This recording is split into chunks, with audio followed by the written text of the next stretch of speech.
What's up guys, Nick Ehrlich here with the Lean Life Revolution. We are back and I'm in the office to answer some questions today. So to give you a little bit of backstory, we've taken a break for the past couple weeks. I actually got a little too rad in the gym. I had to have surgery. So I had abdominal surgery a few weeks ago. I was on my back for a little bit, but the good news is I'm still as handsome and as funny and as witty as ever, and we're back to fire up the channel again. So we're gonna bring you guys a lot more videos like we've been doing, and I wanna get back to doing a little bit more Q&A with you guys and explaining some of your questions a little more at length right here. So today I wanna talk about fit trackers. I get questions all the time from people about what's the best fit tracker, what do you like to use a Fitbit for, how's the best way that I can use this Fitbit or this Garmin or this whatever, okay? So I wanna answer this very delicately because I am not against tracking activity using a Fitbit. And again, when I say Fitbit, I mean all fit trackers, it doesn't matter what, okay? I'm not against using one, and in fact, you'll know from watching this channel that I'm a big fan of keeping track of certain kinds of data so that you can make sure that if you're not making progress, you're not seeing results,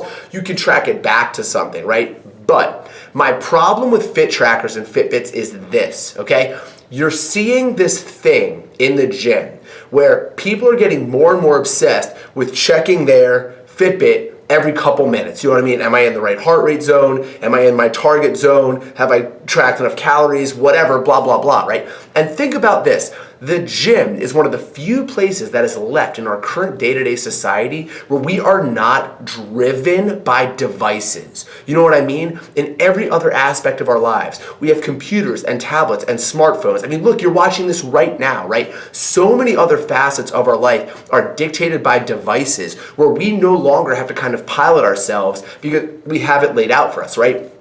But when you're at the gym, that's one of the few places that you are still kind of the cruise director for your own experience. And now, I love someone who wears a Fitbit and then after their workout looks back, how many calories did I burn? What was my heart rate like? And I think there's certain people, especially performance athletes, who need that kind of quantitative information to determine how their effective their workout was.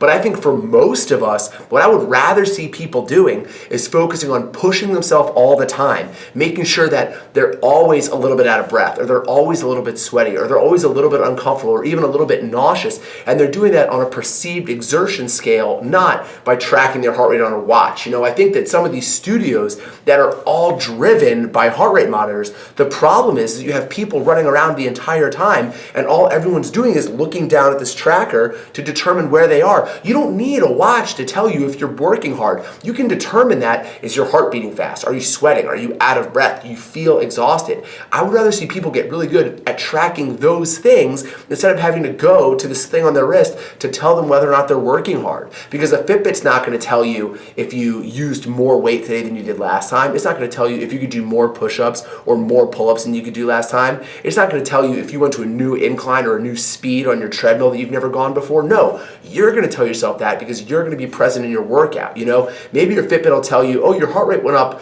2 beats per minute more than it usually does. Who cares? No one talks about beats per minute at a party. No one goes and goes, oh man, I'll bet your beats per minute are really good. They say, no, you look great. What are you doing? So if you're one of these people that's obsessed with your tracker, give it a rest while you are actually working out. You know what I mean? Work out. Be in that moment. Be in that experience. Be focused on being present in what you're doing. And then when you're finished, go back to that activity tracker, see how you did, and then determine kind of what you want to do with that data. So at the end of the day, I like Fitbits, I like fit trackers, but don't let them determine how good your workout is. You determine how good your workout is by being in the moment, pushing yourself to work hard, and being present in the situation. Thank you guys so much for watching. If you have questions, fire them at us, and if not, make it a great day. Thank you for joining the revolution. We'll see you right back here.